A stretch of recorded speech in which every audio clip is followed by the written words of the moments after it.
Hi folks, welcome to Curtis Goes Corner. No BS here, just straight commentary. Please like and subscribe. And as always, thank you for your support.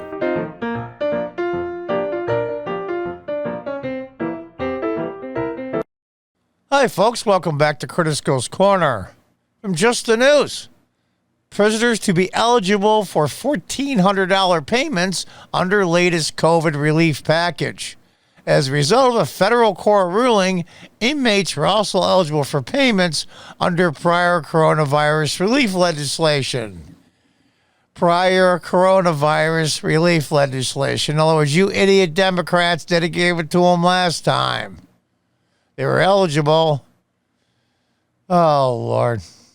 You know, we gave billions, literally with a B, something like Carl Sagan, billions and billions of dollars in foreign aid during a financial crisis.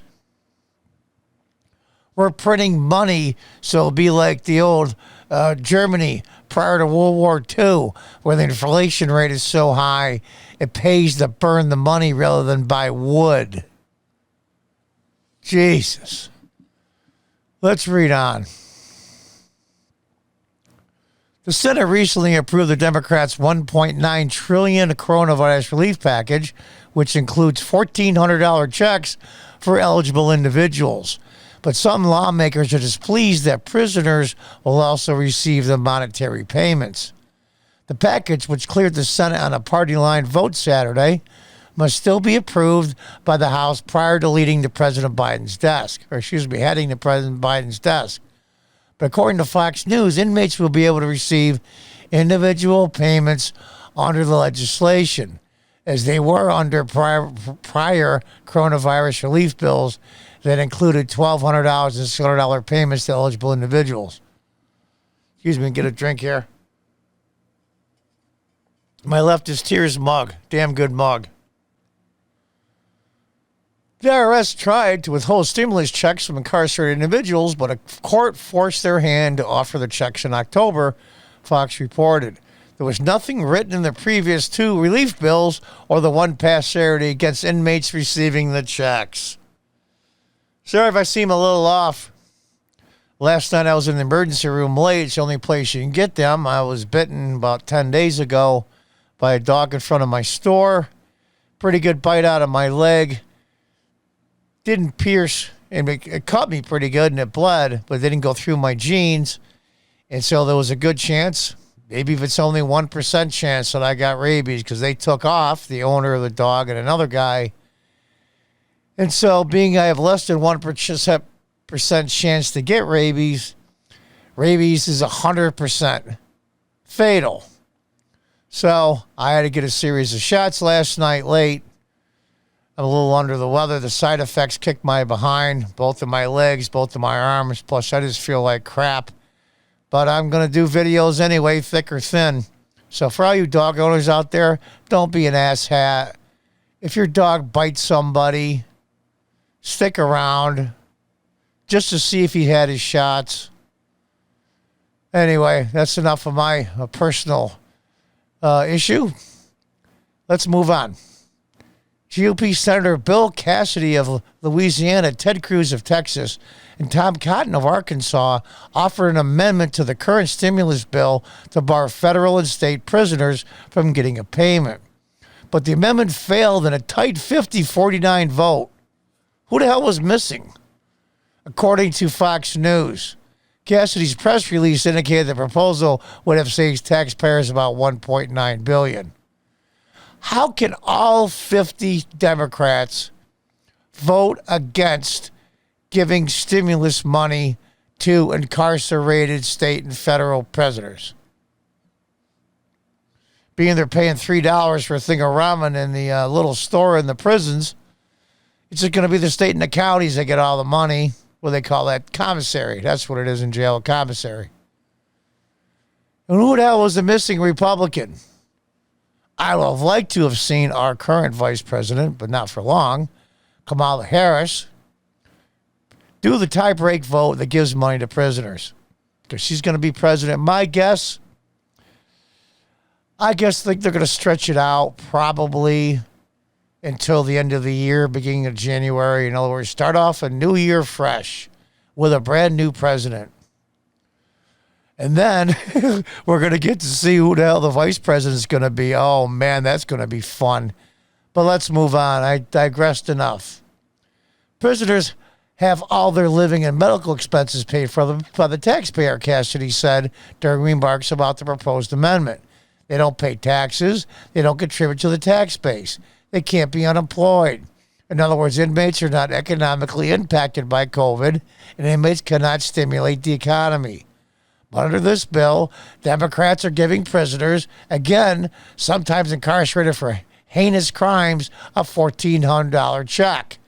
Now, I want you to listen to this next statement. It is so effing ridiculous and so far off the freaking cliff that I can't even tell you. Democrat Senator Dick Durbin of Illinois argued against the amendment, wait for it, saying that it would cause harm to the families of incarcerated individuals. Okay, how much were the families getting from the incarcerated family member prior to COVID? Crickets. For me, that means nothing. So they're not losing anything. How can it hurt them if they were never going to get it?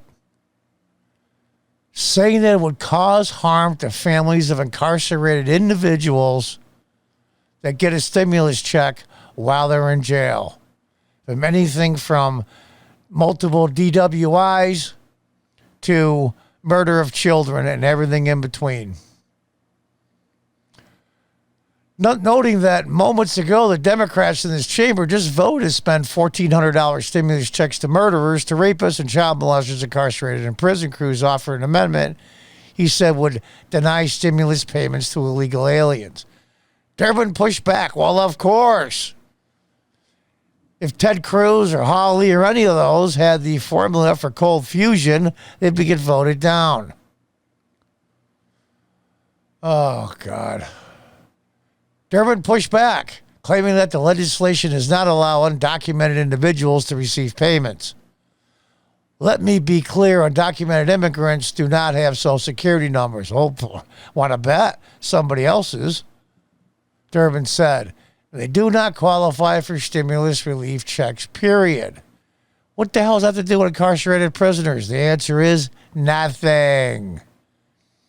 In the circumstance where there is a parent undocumented received, just some typos in there, received to get a check for a child, that's it, but no money. Well, if you get a check, that is money. How do these guys end up being senators? But no money is going to undocumented people under the American Rescue Plan. We're going to rescue child molesters and murderers so they can spend all their money in the commissary. Maybe they can load up on condoms. I shouldn't have said that. That's mean. But it's true. President Biden on Sunday issued an executive order to promote voting access that includes a directive to expand voter registration among federal prisoners. The order states in part, the Attorney General shall establish procedures consistent with applicable law to provide educational materials related to voter registration and voting, and to extend practicable to facilitate voter registration for eligible individuals in the custody of the Federal Bureau of Prisons. Here's what's going to happen, folks. We'll say those Federal Bureau of Prisons are in the South or in a very conservative area, which most of them are. Very, very red, as they say. That means the people in that federal prison will pick that town's local mayor, city council, sheriff, board of supervisors, dog catcher, highway superintendent, you name it. And they can vote for members of the school board in that town. Usually they're smaller. I know they are in upstate New York with the state prisons. I'm sure federal prisons are the same. Of that small town, school board can be decided by federal prisoners.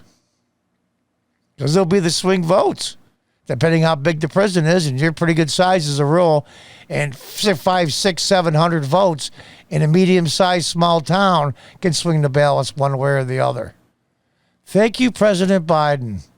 Thank you for having federal prisoners pick that town's mayor, city council, and sheriff. So let me see if I get this right. Federal prisoners get to decide who the sheriff's going to be in that municipality or county. Unfreaking believable. These people are nuts. Because they all think they're going to vote Democrat. They don't give a good damn about any of those people. They just want their vote. Low information voters, low info voters are the bread and butter of the Democrat Party, locally, state, and nationally. It's incredible. I was going to say they have no shame, but who cares? They don't care. They're winning, folks. They're winning. So, you know what? I don't know what to tell you on this one. I really don't.